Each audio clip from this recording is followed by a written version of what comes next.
Welcome back, brothers and sisters. I am Braden. This homely looking guy next to me, this is Tim, and this is Second Legacy, and thank you for stopping by. Today, beautiful people, we had something go on with the NRA, and you guys know that Tim's got thoughts and feels about that, so we're going to break all this down. There is so much to break down here, and I can't wait for it. So make sure you guys hit that like button, subscribe to the channel, and turn the notification bell on. And with that, Tim, it's Monday. It is all day. How are you? Well, with the news of Wayne LaPierre finally stepping down in disgrace, it is a wonderful Monday morning of 2024. See, Tim, clearly you didn't read the press releases because he did not step down in disgrace. He stepped down because of a proud, storied history of defending Second Amendment rights because of health issues. And health issues, you yes. Didn't read the press release. Well, but we all know how the propaganda works, and then we also know what the reality is. It had nothing to do with the lawsuit and the charges of corruption and him taking the entire NRA down with him if he didn't resign. It had nothing to do with all that. It was just purely he was, it was just his time, folks, he stubbed his toe. He's done all he can do here. Second Amendment secure. He's going to retire now. Absolutely. Oh yeah. No, absolutely. You nailed it. Sarcasm I think meter we're on this. Can we have the sarcasm? Oh man, off the charts. Goodness gracious. But yeah, no, I think this is a fascinating one.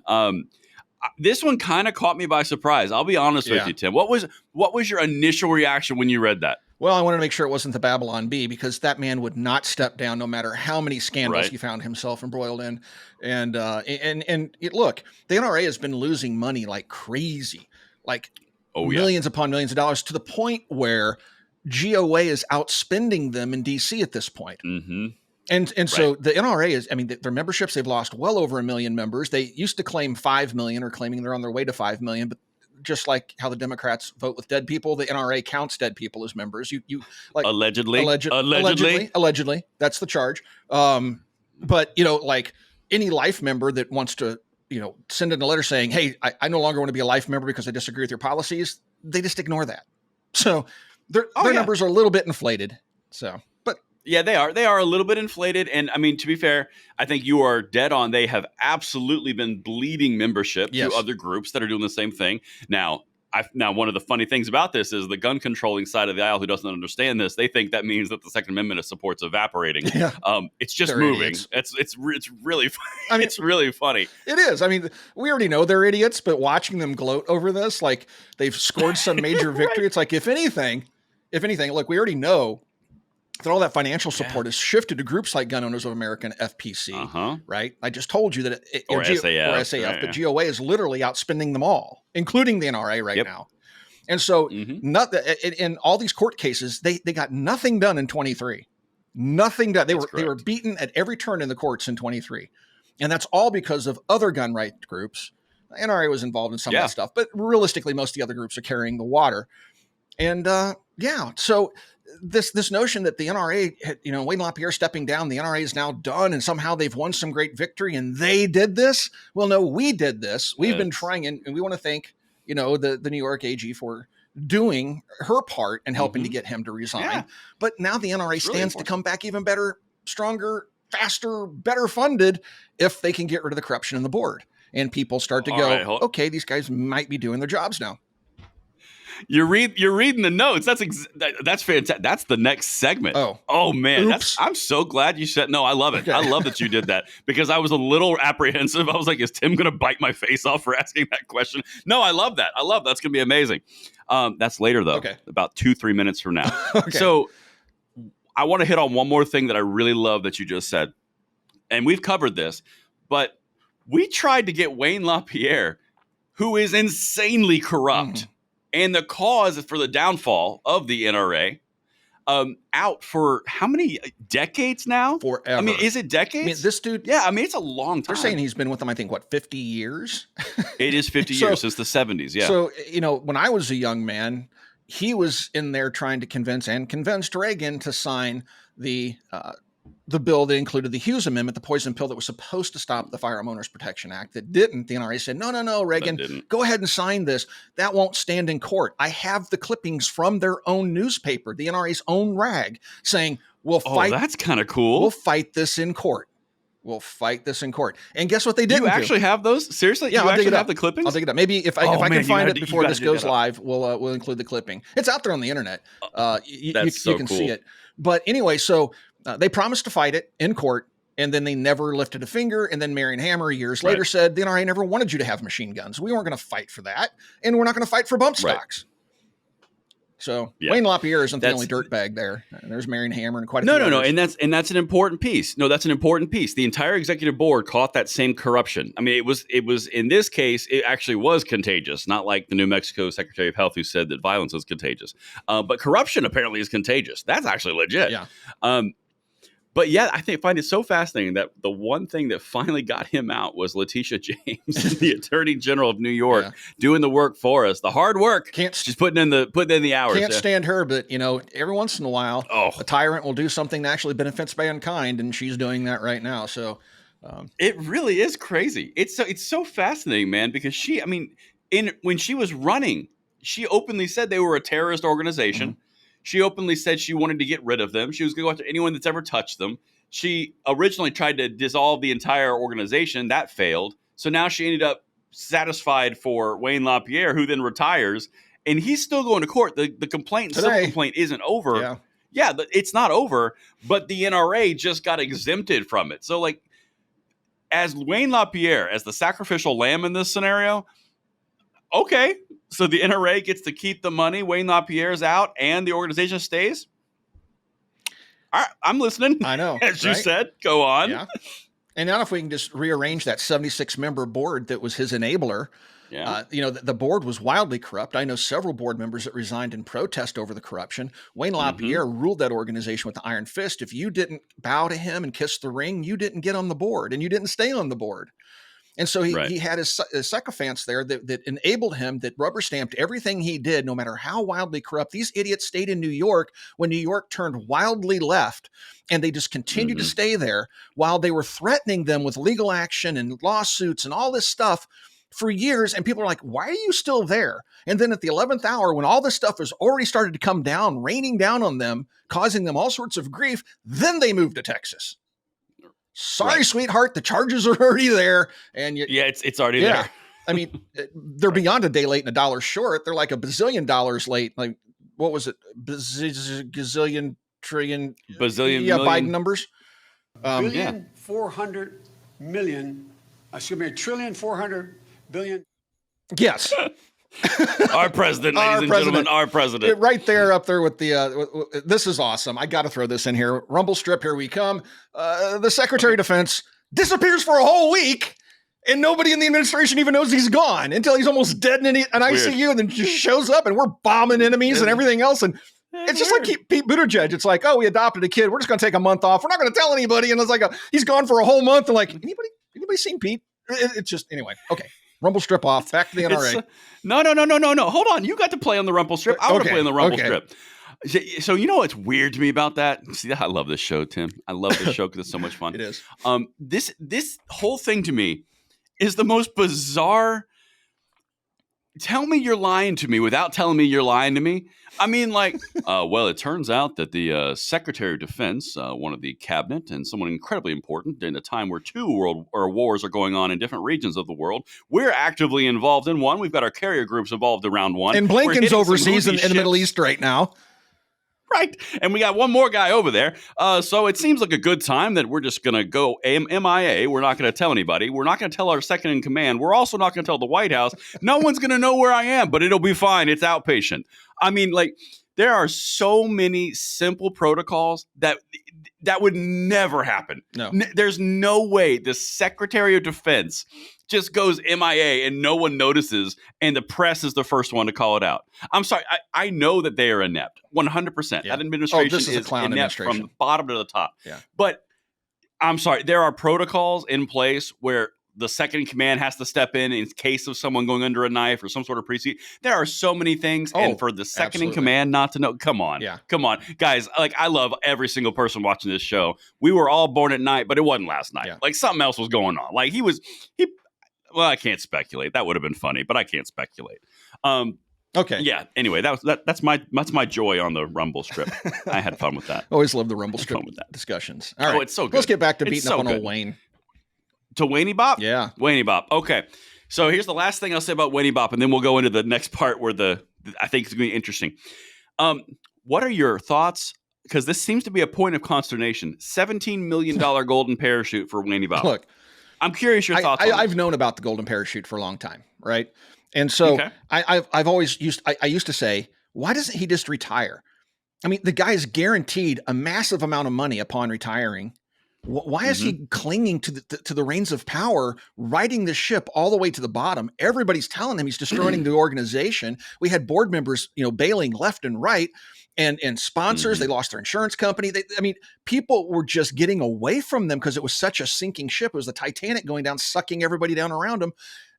And he just held on. He didn't take that golden parachute. He didn't take the money, but now he's taking the money. And this is $17 million of your dues, NRA NRA due payers. Yeah. That's your money going to the man that was buying $40,000 suits, fine bottles of wine, flying around on private jets, making deals with Putin over in Russia, and all sorts of crazy nonsense that the man was doing. That's your money going to give him his golden parachute. The same man that has possibly destroyed the NRA. We'll see how that pans out. I hope not. I hope we can recover it, but he may have taken the whole thing down with him. So this is the interesting. I have conflicted feelings on this one. Honestly, this one, there's a lot of consternation around how could he have $17 million and a lot of focus on the specific number of $17 million out there right now. I have a two-way look at this. One, I completely agree with your sentiment of what you just said. That is the members' money. That is member donated money that is now going to a corrupt individual on his way out. I don't like that at all. But my problem with that is not that Wayne's getting $17 million.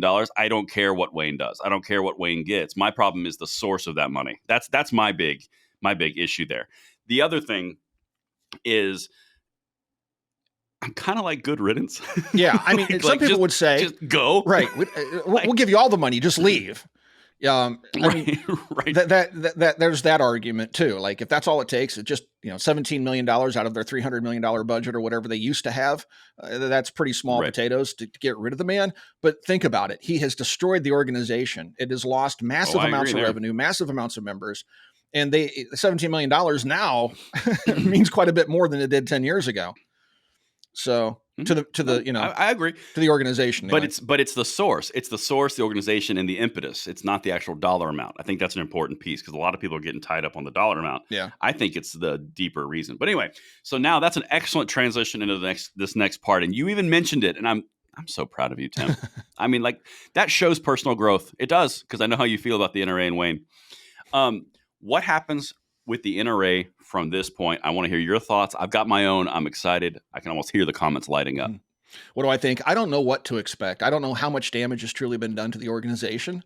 I know that, once you lose those members and you're known for that corruption, I've already seen people talking on X and other places like, yeah, good, you got rid of the head of the snake, but the body of the snake is still in the board. And they're not wrong, right? A lot of good, that's correct. The good people have already resigned in protest. The ones sticking around are the dirt bags. And so the grift is over. He protected them and they protected him. So that equation's been unbalanced, not like the Supreme Court unbalanced. I mean, actually unbalanced. Right. Not like lefty balance. Right. We're not talking about lefty balance. We're talking about actual balance here. Okay. Gotcha. So, it will be interesting to see how this plays out. My hope is that they will make a big announcement like, okay, they need to hold an election and the elections have to be more transparent with the NRA. I don't want to go too far down this rabbit hole, but I've, been to the NRA forums. I've been there to vote for board members and things like that. It's all done in secrecy. You never know what the real tally is. There's no, poll watchers that can go in to make sure that the people actually won the seat, actually got the votes to do it. There's no transparency. You just have to take their word for it. Like, oh yeah, Bob over here won. And so that always bothered me. And I learned a lot about that stuff. When one of our own was running for the board. You remember Adam Kraut? I think he works for FPC now. He's an attorney. Yeah, he ran for the board a couple of times. No, not anymore. He was with FPC. I think he's with a different organization. Right. Yeah, he was with FPC. I think you're right. He did move on to another organization, SAF or something like that. But anyway, so he was running for the board, and it was pretty eye-opening having conversations with him when all that was going on, because I was supporting him in his bid for the board, trying to, undo all this wild corruption that was going on within the ranks of the NRA leadership. So where does it go from here? I don't know. What I'd like to see idealistically would be that, they'll bring in a strong leader. They'll get some new board members in there. They'll be very public and open about how they're choosing their new leadership, what the qualifications are of those new leaders. Hopefully they're stalwarts, like just diehard Second Amendment people. That's what we need. Mm-hmm.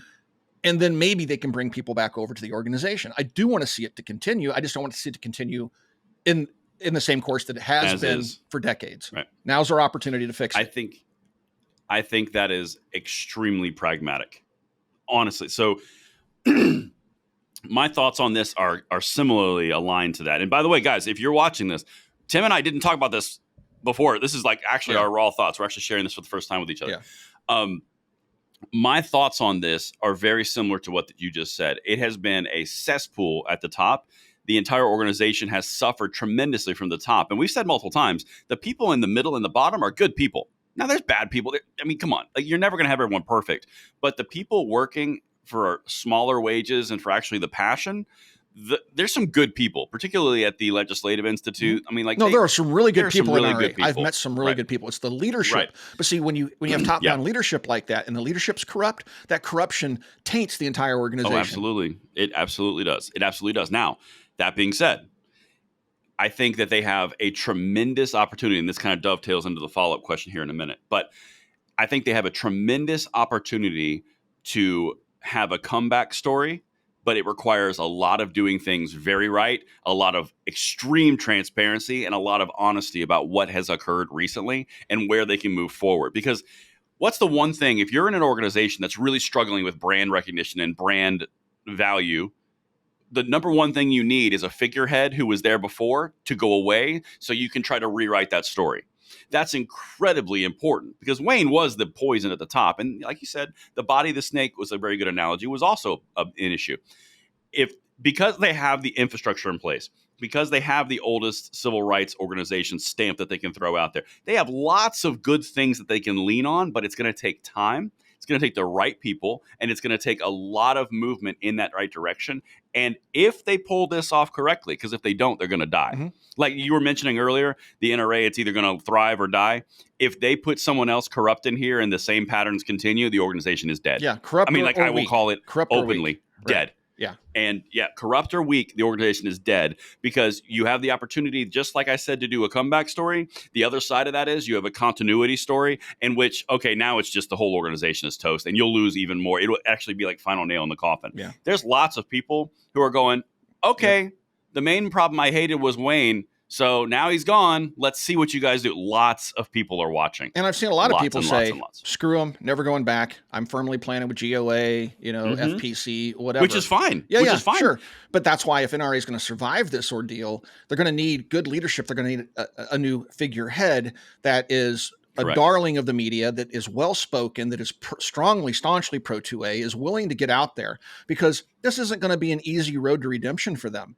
Not at all. They have been so corrupted for so long. People are sick of them, and they're going to be apprehensive giving their money back to them, thinking, well, what's to stop another idiot from taking the reins of power here? Correct. Because nothing stopped the last one.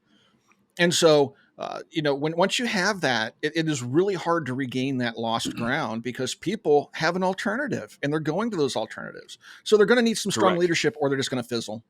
So I completely agree. I think we're 100% in alignment on that. So here's the next, and I think this part's going to be a contentious, I like that word right now, a contentious part of this discussion. Because like you just mentioned, online, there's a lot of talk on they were corrupt once, they are a dead organization, I hate them forever, they will never have any say in my life ever again. But then there's the other line of thought that says, what if they can turn it around? Again, we've been very clear. This is a long road. This is a dedicated road. This is the right person in the right place at the right time. You got to show us over a long period of time that you can do this and you've learned from your mistakes. Do you think that mistakes in this scenario with this organization, the NRA, do you think the mistakes can be recovered from? Do you think the organization can recover, or do you think too much damage has been done and no forgiveness should be given? What do you think? Well, just in preliminary reports, I can't pronounce the name of the person they elevated to EVP. It was just AA. I can't either. Yeah, but it's a no-name. Nobody's familiar with him. I never heard of him until they elevated him to the leadership position. And that's not going to work, right? He's not. No, he was connected to Wayne. Yeah, he's connected to Wayne. He's also a temporary appointment, but nobody knows who he is. And by elevating him, saying, oh, he's going to, be the acting EVP, people are just like, no, we don't know who this guy is. We don't know anything about him. And we already don't trust you. No. And so they're not doing a very good job. And from what reports I've seen online as well, whether they're true or not, I don't know, but they broke their own rules on how their bylaws. They broke their own bylaws in appointing this guy. They went outside of the established bylaws to appoint him. So they broke their own rules. So it doesn't appear to me that they've learned anything here. It seems like maybe it's just complete disorganization, because I do think there's an element of that here. With Wayne stepping aside, I'm sure there's all sorts of people trying to clamor for power, and I'm sure there's just a bunch of craziness going on over in their executive headquarters, like Game of Thrones in the NRA. I mean, it's like everybody jockeying for position, and nobody knows what's going to happen because there's just no structure. Right. They literally had a tyrant that ruled with an iron fist that just stepped aside, made this huge power vacuum, and now it's going to rush in chaos. So, and it appears to be what's happening at the moment, which isn't a good sign for things to come. No, we will see. I mean, Game of Thrones NRA style, man, that's like a meme waiting to happen. One thing that's interesting, similar things happen with dictators in other countries, strongmen in other countries, tyrants overall. They always keep the yes men around them, which inevitably creates a very weak superstructure underneath them. So when that figurehead's gone, there's all sorts of chaos because there's no leadership infrastructure, because they needed people to do what they said with no structure. So there was no one to stand up to them. So it actually leaves it very much weaker. I don't know. It'll be interesting to see. I'm very curious. I'm watching with both eyes open. I am that. Yeah, it'll be interesting to see how it all plays out for sure. Yeah, but you know what time it is, Tim? Is it my time to play with the goofy gun grabbers? It's your time to shine. This is your moment. Seize it and own it. You always do this to me, right. So I'm gonna throw it back at you. We have two choices here. Do you want to continue on the discussion with the NRA first with our goofy gun grabbers, or do you want to step over to Newtown and what they had to say recently in light of a tragedy? Man, that's a tough choice. Corruption A or disgusting B. You know what? Let's put a nice pin in the NRA and be done with it. Okay. Let's check it off the box, and then we're going to get to the disgusting. Okay. Then that means we're going to jump over to number one, Doc, and this is what we have from Midway USA. Now, look, Midway is a pro-gun organization, presumably, but they have Larry Potterfield, the leader of Midway USA, if you will. He's supported the NRA through all of their scandals. He was out there supporting them when they were, issuing these, joint statements of, how machine guns are bad and bump stocks are bad and they need to be regulated. He's out there backing their play. It's amazing he's still in business, but the guy has always been an apologist and an enabler for the NRA and Wayne LaPierre. And even in Wayne's disgrace and his exit in disgrace, this is what old Larry Potterfield from Midway USA had to say on X. Brenda, his wife, and I congratulate Wayne LaPierre on his announced retirement as CEO and executive director of the National Rifle Association. Over the past 50 years, no one has accomplished more for the Second Amendment, as has Wayne. And then they're holding some golden key. Maybe that's Wayne's jail cell. We don't know yet, but we don't know yet. We'll find out. We'll find out. But I mean, I can't stand Larry Potterfield is just an annoying looking creature. And the fact that he will not stop backing the NRA, no matter how corrupt they are, makes me wonder, because the NRA also, one of the things they were doing, like their board members all had businesses and they were all looped in somehow to grift off NRA and bolster their own businesses. Is that what Larry's doing? We don't know, right? Speculation here. But he has been on Wayne's pickle for a long time. There it is. Not the ding dong. Not the ding. The people have been asking for a pickle and ding dong reference. They have. The people have been saying it in the comments. So there you go. Hopefully they were watching, because Tim just slipped it in. See, now he starts it, and they're just. We're talking about the crispy, tasty treat, not any part of anatomy. So, but anyway, of course, the cucumber's soaked in vinegar. Duh. Exactly. What were you thinking about? You need Jesus. Do you like sweet pickles or dill pickles? Honest question. But anyway, we'll get into that later. I feel uncomfortable. So anyway, Larry, This dude has also maintained throughout all of this one. Everybody else was pulling their donate roundup to the NRA. Old Potterfield has stuck by it. And matter of fact, if you go over to his website right now, I can almost guarantee you when you try to check out with something, it's going to have the roundup for the NRA. They're going to try to get you to do it. This man is an enabler of a tyrant, and the man that did not do more for the Second Amendment. We have maintained our rights somehow, despite this man's efforts. So, yes, it is a feat of engineering ourselves. Now, you know how I like to say, call it duck a duck. And by the way, I relish a good pickle. I thought of that when you were talking. I had to let it out. Anyway, so earlier on in the NRA, one of the things that they did do, and this is actually legitimately a positive, they came through and they did legislation in a lot of states, which is basically saying that cities and municipalities cannot make laws like gun control laws more stringent than state level. Yeah, preemption laws. And preemption. Thank you. I could not think of the word to save my life. But the preemption law, that was NRA driven in the 90s, and that went like almost everywhere. And that's been something that has held them back a lot. But pretty much since then, it's not been a cute look. And I Larry was, is that Larry? It's Larry Potterfield, Larry right? Potterfield, yeah. Yeah. Larry has been on my poo-poo list ever since I was a younger man, simply because his shipping is egregious. Yeah. So I've always had a problem with Larry because of his undying, unfettered support of the wildly corrupt Wayne LaPierre. Yeah. I didn't even get there because the shipping was so stupid. I was like, no. Yeah. Like that's just disappointing. Yep. So well, I wasn't even emotionally invested. There we go. So anyway, all right. So we're done with old Larry Potterfield. Let's jump over to Newtown. So this is number 2, Doc. So the good old folks over at Newtown had this to say. Now, that something happened on the 4th of January. Another tragedy took place in Iowa. It was another shooting, and one person died, several were injured.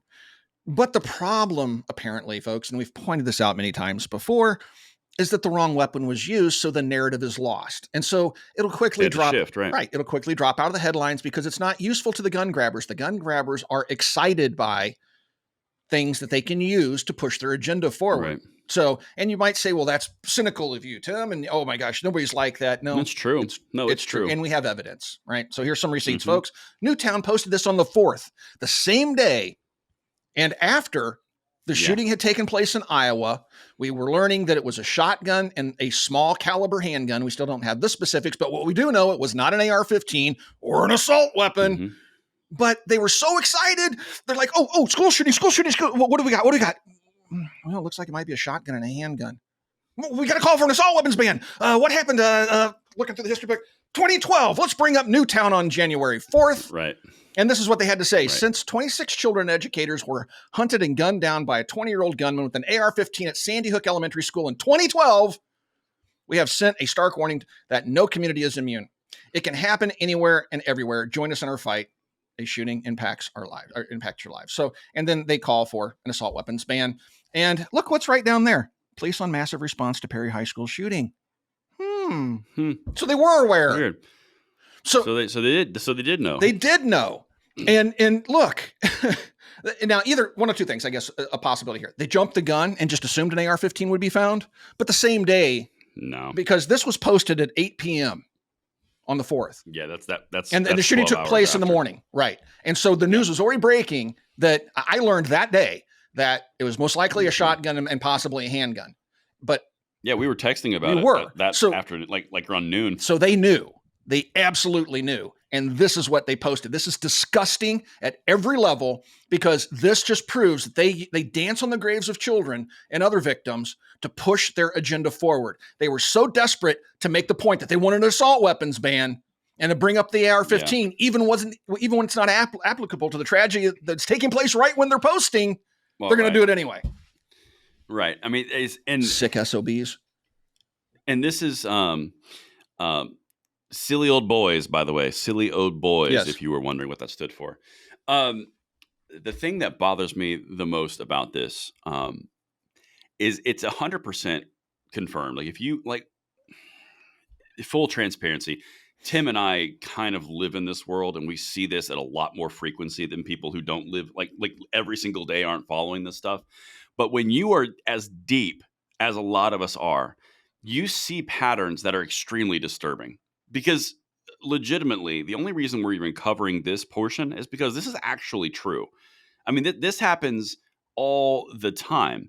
And if you're looking at exactly what Tim just said, big news coming out about a tragedy in Iowa. Don't mention any of the other details that could have been involved, what could have caused it, that's in commonality with prior issues recently.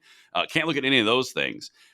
Karine Jean-Pierre, the White House press secretary, came out and said, quote, at 10 a.m., because I did a video on it, I've got timestamps on my channel.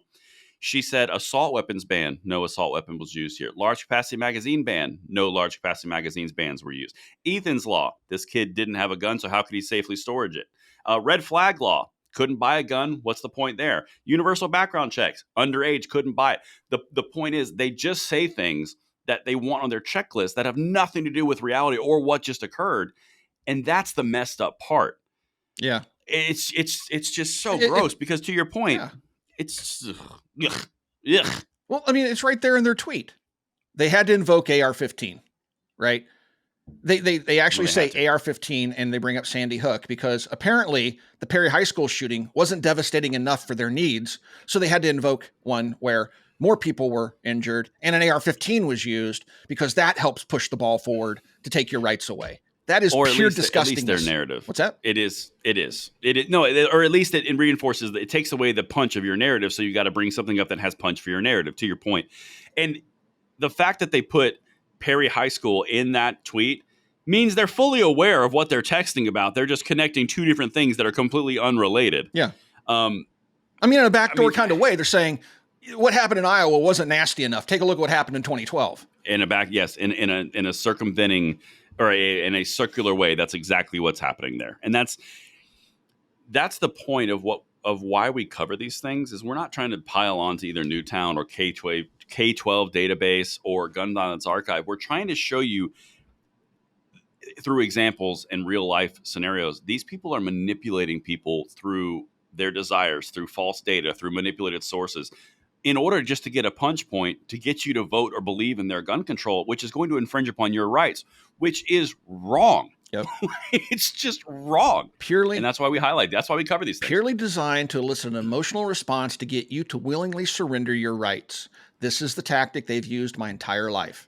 And it is disgusting. And that's why we want to point this out. You have to read between the lines when you look at these posts. It's easy to take a look at this and go, oh, they're just up to their old tricks again and scroll past it.